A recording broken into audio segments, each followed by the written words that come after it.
Okay, exciting games during the week in the UEFA Champions League, and of course some shock results, some expected results, and that's how we start the show today with the UEFA Champions League. Quick rundown of the games that took place during the week, Tuesday and of course Wednesday, and then we look forward to all of the games in the Premier League for this weekend. And of course, we'll be giving you our predictions. That's what the show is going to look like today. Welcome to Sports Unfiltered. I'm here again. My name is Afe William Zil, and my brother is here with me in the studio. Onyani Abu. Okay, Onyani is a Manchester United fan. I think they had a closed door friendly. No. You know, the big masquerades, we decided to allow the smaller ones play Okay. while we watch and analyze. Okay. So that's what we did. Yeah, so I'm sure you enjoyed most of the games, including the performance of Man United outcast Oiland, who scored 2 goals for Napoli.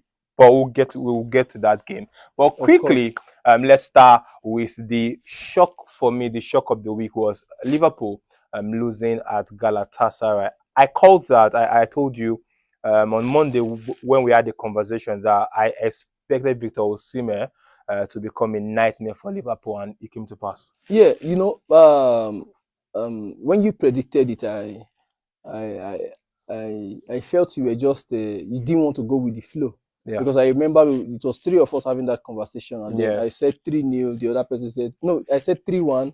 The Yeah. other person said 3-0, and then you said 1-0 to Galatasaray. Yes. And the reason is because on my own part, I was shocked at what Galatasaray did. They played like a proper Diego Simeone team. Yeah. They were threatening on and off the ball. They didn't allow you rest on the ball. They kept pressing. They kept Liverpool on their toes. Yes. And you know, I felt that even though Osimehn is definitely top 5, top 10 centre forwards in the world right now, I felt that Liverpool had the defenders with the right profile and skill sets to stop him.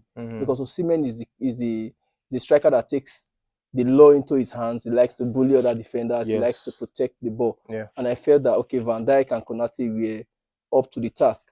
And if you notice, it was mainly Konate that was, you know, marking him the entire game. But I felt that Slot made an error in his selection. Like, maybe he underrated Galatasaray, though, because he has Chelsea in the weekend, and then he has Manchester United the subsequent week before the international break. So I felt he probably underrated Galatasaray. That's why he benched Mohamed Salah, who is arguably Liverpool's best player. Even in the past 8-9 seasons, Salah has been their best player. He has been performing. But he played Frimpong at the right side of attack when Frimpong should have played as a right back, and then he could have moved Szoboszlai, who cost the penalty, to centre midfield alongside Gravenberch and McAllister. The same midfield they won the league with last season. And then Florian Wirtz could have played at the right side of attack. Where Frimpong was the or they could have played without even a right winger. You know, football is dynamic nowadays. You don't have to have players in every position. What they'll do, since they are likely to dominate possession, they will have Szoboszlai who can drift into that area, or Frimpong who can overlap, you know, or underlap, depending on what. For me, I think it's about making use of your squad depth. For example, if you look at the Arsenal Olympiacos game, Eze did not start, Saka did not start, Declan Rice did not start. You know, so I think Slot was just trying to experiment his squad depth. And of course, there's Chelsea at the weekend, and that game he lost 2 players, Ekitike, and of course the first choice goalkeeper Alisson got injured. Is out till around November. Exactly. But they have another good goalkeeper, Mamardashvili. Is a goalkeeper that who will step in for Saturday. So it's about making use of your squad depth. Okay, like you said, perhaps they underrated Galatasaray. Yes, because that's the only reason that kept Salah on the bench. You know, the Champions League is like the top stage in club football. You know, and players want to perform there, and that's why. Although we'll come to that, that's why Real Madrid played Kylian Mbappe, and he bagged a hat-trick in the game. And that's why prime Cristiano Ronaldo, prime Lionel Messi, we are always playing in the Champions League. It doesn't matter who they are going to play in the weekend. It doesn't matter how tight their schedule is. Once it's the Mm. Champions League, They Ronaldo is must play. starting, Yeah, they must start. Messi is Yes. starting. Yes. You understand? So that's the problem that Liverpool had. I don't see why Salah was on the bench, and I think this Florian Wirtz issue is beginning to tell on The Liverpool squad, because yes. yes, Yeah. although they are getting results, he has not been performing. Mm. No assist, no goal, and that's one of the things Bruno Fernandes enjoys at Manchester United. Sorry, I'm digressing because Bruno Fernandes takes set pieces Yeah. and he takes penalties. So Yeah, of course. even in the stretch of 8 games, Man U would have had at least a penalty that would Of have course. led to A a goal goal for for him him, already, yes. or they would have had a corner or a free kick that would To have, give him an assist, crossed yes. to Maguire, Yes. and then a goal comes in, and then it looks like he start padding. So I think that's the problem Florian Wirtz is having now. If he had taken like 1 or 2 penalties for Liverpool this year and already scored, then the pressure will be off his shoulder. But I think he is a corner kick taker for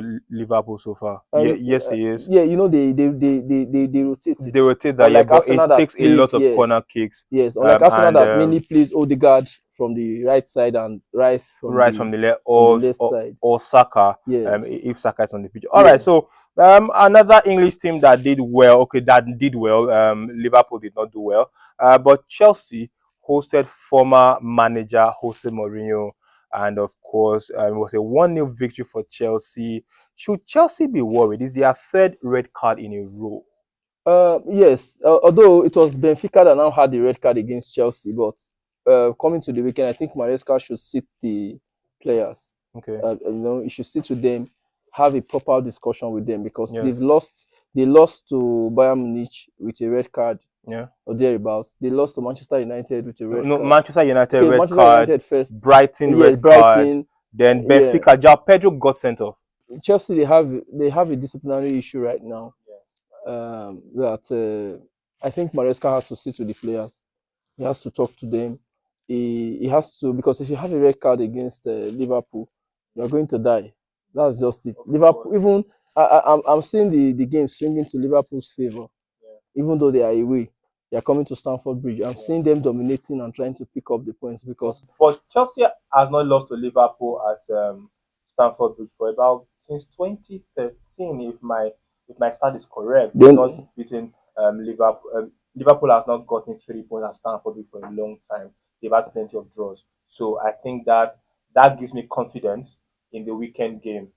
So that something can no, yeah, that means Liverpool would be motivated to get a victory there because they've not won that ground for 12 years, and then all good things come to an end. That's how I see it. So yeah. I think Liverpool, Chelsea have enjoyed a rich vein of form at home against Liverpool, but yes, with the way Liverpool is currently set up, I think they are likely going to beat Chelsea. Okay, so Chelsea defeated Benfica by 1-0.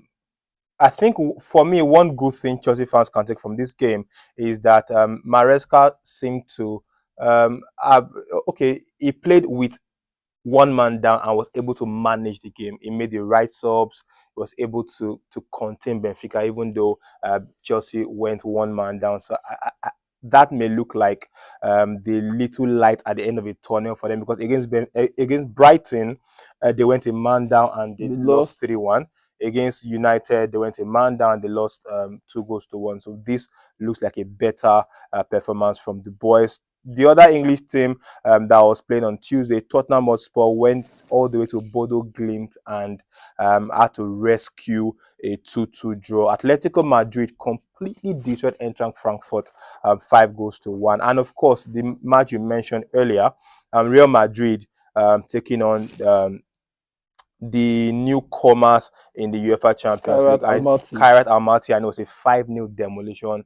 Hat-trick from Kylian Mbappe, but he missed a lot of chances. Yeah, he did, and I think the Kairat Almaty, they show that their level is not Champions League standard yet, because so many of the goals they considered were just too cheap. The first goal was a penalty that the goalkeeper needlessly conceded because the ball was it wasn't even a direct opportunity to go. You had no business rushing out to um, um, press Mastantuono. The tackle was needless, Yeah. and then you consider the penalty that Mbappe scored. And then the second goal was just from a clearance from Thibaut Courtois. So that meant that their rest defense position was not even proper because Yeah. a simple clearance led to a goal, and the clearance, it wasn't even as if the clearance was a 60-yard clearance. Okay. It was just a simple ball that Courtois, Courtois wasn't even expecting to pass, but because their rest defense system was very poor, you cannot be losing 1-0 to Real Madrid and then you are based on the quality that Real Madrid has, and then you are pressing them as if you want. You should be lucky that you are losing by just one goal. Of course. You should have taken a 1-0 or 2-0 loss due on the goals difference of just because -2 is better than -5. Definitely, yes. You understand? Yeah. Then try to get points over teams from pot 2, pot 3, and pot 4, and then hopefully you can get to the knockout, the playoff stage before the knockout stage. Even if we take our minds off the goal difference thing, just losing 5-0 has a psychological. Yes, it has a psychological effect on the team. So if I was to be the coach of Kayat Amalti, you know, you are playing against a Real Madrid team. Of course, you have to be very, very brave. You have to come out, you have to play your football, especially when you're at home. But you have to also realize that these players are the best in the world. These players, so they will punish you for every little mistake that you make. So you have to be extra focused, you have to be extra serious. The first, second, and third goal Mbappe scored were just from needless errors that could have. Your low block must be very, very. Yes, you must have players that, you know, football has moved from the era where you just have players that are good only in one part of the field. You need to be good in both sides of the field. You know, the bar into getting into professional football right now has has increased. You know, it's higher now. So, and then as a player, if you know you cannot run to both ends of the field, you have no you have no business playing Champions League football. And of course, coaches are now beginning to look for players who can play multiple positions. Of course, because they are getting paid the big bucks now.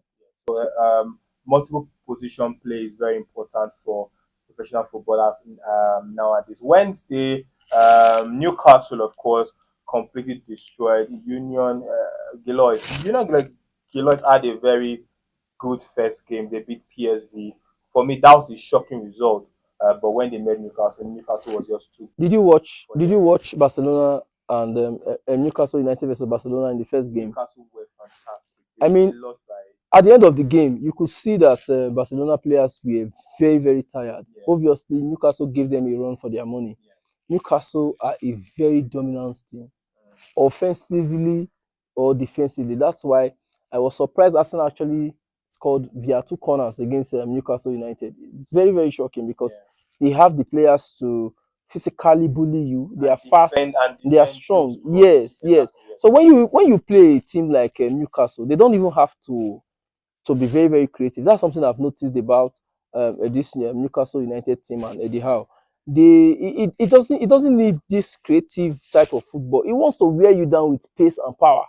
Now, so at the end of like playing against Waltemad for like 60, 70 minutes, and then you are also facing crosses from the Newcastle team, and then you have players like Dambon at the middle of the 18, and then they also have fast wingers like Anthony Elanga who can run through the channels and then deliver quality cross. Yes, deliver quality crosses, and so a team like Newcastle, I see them like the earliest version of Jurgen Klopp's Liverpool, where they were playing without a creative player.